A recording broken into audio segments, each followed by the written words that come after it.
बच्चे लोग को आज मिजिल्स के बारे में बताया जा रहा है। मिजिल्स इसको हसबा बोलते हैं और इसको मोरबिल्ली भी बोलते हैं और रुबेला भी बोलते हैं इसको। ये बहुत कम्युनिकेबल और वायरल इन्फेक्शन है। ये बच्चे लोग बहुत कॉमन डिजीज है। ये इसका कॉजेटिव वायरस बिलोंग्स है। ये इसको माइक्रो वायरस ग्रुप में कहते हैं, प्रेजेंट इन माइक्रोफेज कहते हैं, स्लाइड कहते हैं एंड ब्लड इन्फेक्शन कहते हैं। इसका इंक्यूबेशन पीरियड होता है 10 डेज। हेलो। हाँ हाँ बोलिए, बोलते थे, ठीक बोल रहे हैं सर। हाँ जी सर, आ रही आवाज। इसको बोलते हैं ये इसको ये बच्चे इसका मैं इसको बच्चे को एपिडेमिक है। ये ऑकर है। ये बच्चे को ये जब होता है इसमें आंख लाल पीले छोटे छोटे दाने भी इसमें होते हैं बच्चे को मिडिल्स में। ये वायरल है जिसको एमवी के नाम से भी कहते हैं। इसको एमवी कहलाता भी इसको है। और ये हाईली कॉन्टिजेनियस इन्फेक्शन डिजीज है। ये इसका सिम्टम इसको फीवर होता है। फीवर 100 to 104 हो जाता है। इसमें बच्चे को नाक चलने लगती है, आंख लाल होता है, खुजली होती है। इसमें छोटे छोटे दाने भी होते हैं जिसको लाल लाल दाने होते हैं। और इसको प्रिवेंशन में इसको इसका टीका भी लगता है जिसको एमआर मम्स मिजिल्स रुबेला के नाम से कहा जाता है। इसको है ये मिजिल्स अगर किसी को होता है तो इसको हम लोग इसको बच कर रहना चाहिए बच्चे को। ये और ये इसको एयरबोर्न डिजीज भी कहा जाता है। इसका वायरल भी 2 घंटे तक हवा में रहता है। इसको समझे। इसका टीका भी लगता है इसको बच्चे को। जो बच्चे को टीका लगता है एमएमआर भी होता है। इसको 9th में लगता है एमएमआर जिसको कहते MMR measles mums rubella.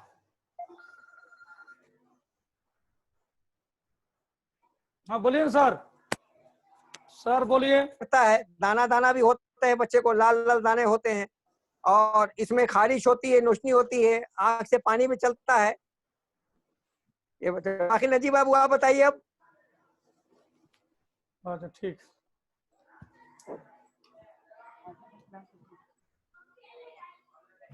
Sir तो सब चीज बता ही दिए। हाँ। सब चीज सब पूरा तो बता ही दिए हैं। उसी को वही चीज कुछ नहीं, सिर्फ हमें थोड़ा सा हम हिस्ट्री बोल देते हैं। तो ये सर तो बता ही दिए हैं कि measles is a highly contagious viral infected. It is exanthematous disease with fever, cough, coryza and conjunctivitis. इसका सैन सिम्टम मिलता है। और whole body rashes, multiple small rashes in whole body. और खासकर 5 साल के बच्चों में के कम बच्चों में ज्यादातर होता है। उसे 5 से 7 साल तक एक एवरेज है। लेकिन 10 साल बड़े साल को भी मैंने बच्चे को एक एवरेज कभी किसी को मिलता है। ऐसा नहीं है कि उसको भी कभी कभी लेडीज द प्रेग्नेंट रहती है, एज एडल्ट एज में भी, एल्डर एज में भी कभी कभी मिलता है। तो ये होता है। तो इसका जो वर्ल्ड में सबसे बड़ी बात है कि ये डिजीज जो वायरल डिजीज है जो पूरे वर्ल्ड में होता है। ये नहीं है कि इंडिया में ये होता है। ये बहुत इसकी हिस्ट्री है, बहुत पुरानी हिस्ट्री है। और सबसे बड़ी हमारे यूनानी में राजेस से जकरिया राजी के टाइम से ही डिजीज था।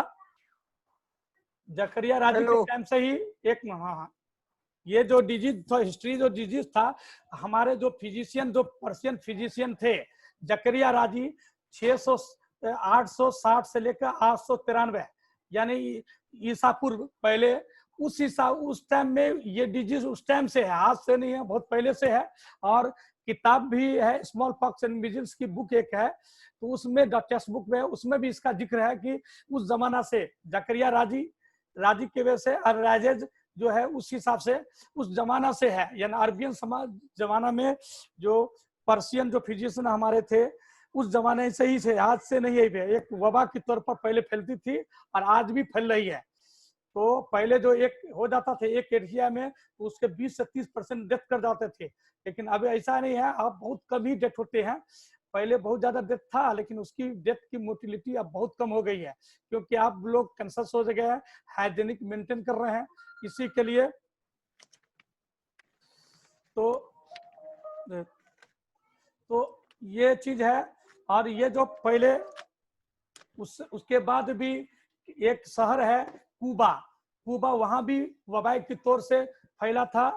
कुबा में फैला था, बहुत जो यूएसए में कुबा है और मेक्सिको सिटी में कुबा है, जो इसमें भी वबाई के उस जमाने में 1529 में फैला था और वहाँ के इलाका खत्म हो गया था उसमें मिजिल्स से।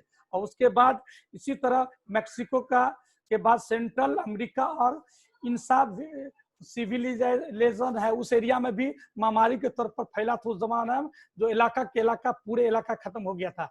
तो ये आज से नहीं है, बहुत पुरानी है। और उसके बाद एक जो हवाई जो यूएसए में भी एक है, यूएसए में भी स्टेट में है एक शहर है जिसको कहते हैं हवाई। यहाँ भी मिजिल्स से 20% आदमी पॉपुलेशन मरा था 1850 ईस्वी में, और 1875 ईस्वी में भी लगभग फीजान से एक शहर है जिसमें 40,000 से ज्यादा उस जमाना में, उस जमाना में 1/3 पॉपुलेशन जो था उस 1/3 एरिया में डेथ कर गया था। तो ये हिस्ट्री बहुत पुरानी है। और इटियोलॉजी सर तो बता ही दिए हैं।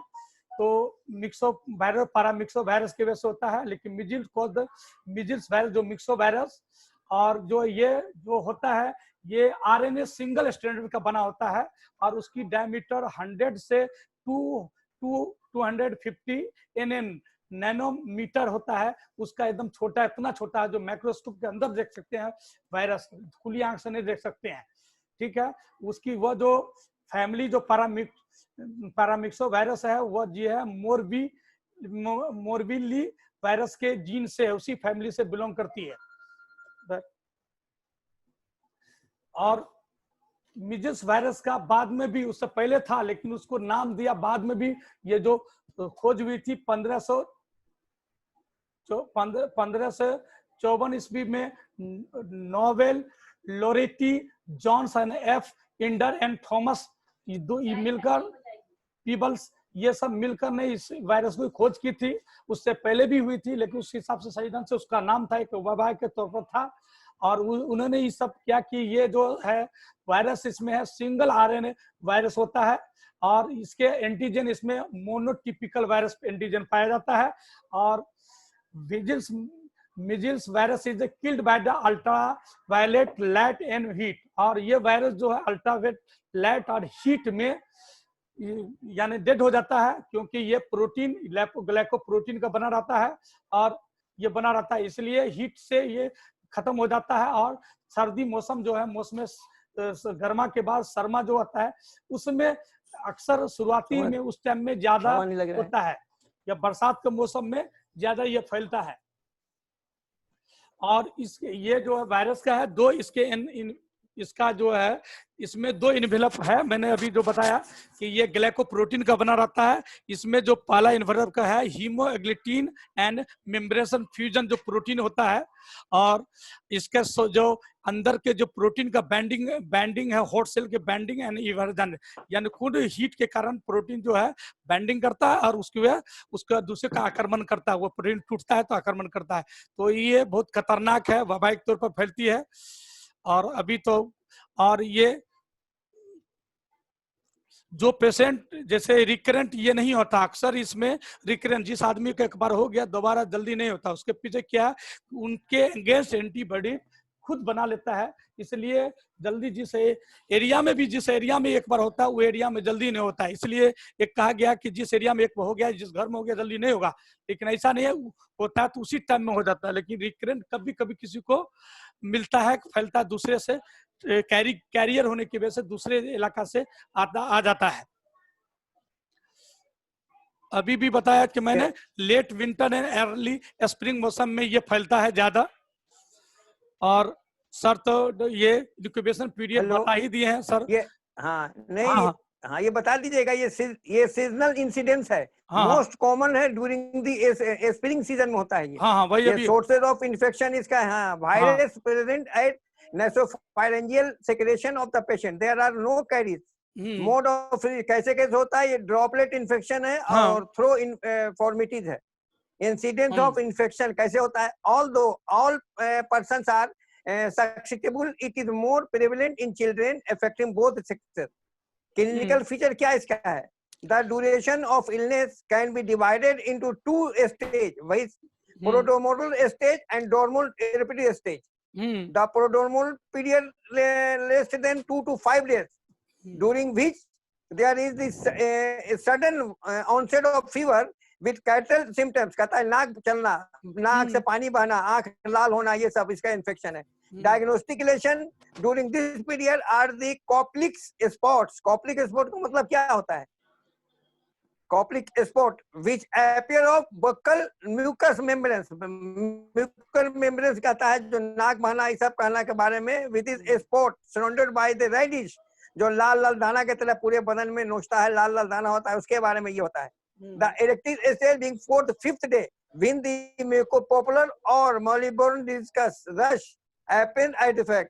Tongue and this gradually fade by 6 or 7 days. अपने आहिस्ते आहिस्ते ये फिर ये कम होने लगता है. ये समझ गए ना. मीजल्स का वैक्सीनेशन बता ही दिया. Concept of life attenuated strain of the measles virus for effective prevention it should be given in the doses of 0.2 से 0.5 ml intramuscularly preferably before the age of 1 year, and around 9 months 1 year it is contraindicated for the children who are actually ill, have bacillus allergy or not steroid. समझा ना जी बाबू? हाँ एकदम बता ही तो दिए, सब sign symptom आपने बता ही दिया. तो बच्चे का और ये बच्चे को जब होते हैं इलाज बता दीजिए. इसका 4 फेज होता है. असूल इलाज. इसका 1 मिनट सर, इसका जो है, इसका जो डिजीज जो है 4 फेज में, आप तो साइन सिम्टम बता ही दिए हैं, लेकिन इसके 4 हो गया तब उसके लिए फिर हम लोग वही टेम्परेचर हाई हो गया, 100 हो गया. हेलो प्रोड्रोमल, फिर हम लोग मेफालिम बताइए. हेलो हाँ बताइए सर. फिर वही हम लोग जैसे टेम्परेचर हाई हो मेफानिमिक एसिड के सिरप आता है, जैसे पैरासीटामोल हो गया, एबोजेसिक सिरप हो गया, कालपोल सिरप हो कुछ देने. फिर उसके बाद एंटीबायोटिक देना पड़ता है, जैसे मॉक्स हो गया, कैलेवियम हो गया, मोनोसेफ हो गया, ट्रैक्सोल हो गया सिरप. जब इससे भी ज्यादा होती है तो फिर हम लोग इंटीजेक्टेबल देते हैं, जैसे इंजेक्शन ग्रुप में मोनोसेफ हो गया, ट्रैक्सोल हो गया, टैक्सिम हो गया, ये सब हाईली एंटीबायोटिक जैसे ओमनासेफ हो गया, इंजेक्शन दिया जाता है वो अपना. वो इसमें थोड़ा प्रिकॉशन की जरूरत पड़ती है, बच्चे को थोड़ा प्रिकॉशन लेना पड़ता है इस सब में. हेलो हाँ हाँ बोलिए बोलिए सर. हाँ बता दिया. फिर टीका के बारे में इनको बता ही दिया, कैसे कैसे टीका लगना है, एमएमआर कब कब पड़ता है, ये सब बता ही दिया इसको. 9th मंथ में पड़ेगा एमएमआर.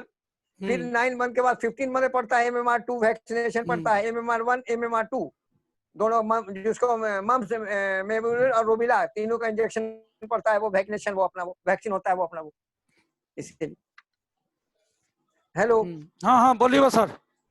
सर मैक्सिमम एज कितना होगा उसको सर लगाने हेलो का? Hello hello sir. हेलो हाँ सर. हाँ बोलो सर मैक्सिमम एज कितना सर एमएमआर लगाने के लिए? देखो नियम एज तो सर 9. एमएमआर का मिजिल्स मम्स रूबेला 9 महीना है बच्चों को, लेकिन आगे भी अगर वो होता है तो जरूरी पड़े, जिसको हो गया वैक्सीनेशन ले सकता है, ऐसा कोई बात नहीं. तो कहीं भी लगा सकते हैं, वैक्सीन में है, भी ले लगा सकते सकते हैं. हैं. हाँ हाँ ले सकते हैं, कोई बात नहीं है. लेकिन उतना नहीं काम करता है बच्चों में. टाइम पर अगर टाइम जो पीरियड बना हुआ है तो उस पर करने पर ज्यादा काम करता है. लेकिन सर किसी का छूट गया है तो वो बाद में ले सकता है. हाँ ले सकता है, कोई बात नहीं है, कोई नुकसान नहीं होगा लेने से. अच्छा इसका देखो ये भी रिकमेंडेड है. ये जो वायरस है इसमें भी WH का बहुत इम्पोर्टेंट है. क्वारंटीन करना, जिस एरिया में हो गया उस एरिया में दूसरे आदमी नहीं जाना चाहिए, जिस घर में हो गया उस घर में दूसरे को नहीं जाना चाहिए. बहुत इम्पोर्टेंट है. हाँ सर बोलिए सर. हाँ हेलो. अच्छा इसका WHO का करेंटली रिकमेंडेड है 2 dose of measles vaccination should be the standard for all national immunisation programme में इसका होता है. समझ गए ना. 2008 92-93 member of WHO use 2 dose of measles का vaccination in their national immunisation programme. 2 dose का दिया जाता है इसका. सब कुछ है सर.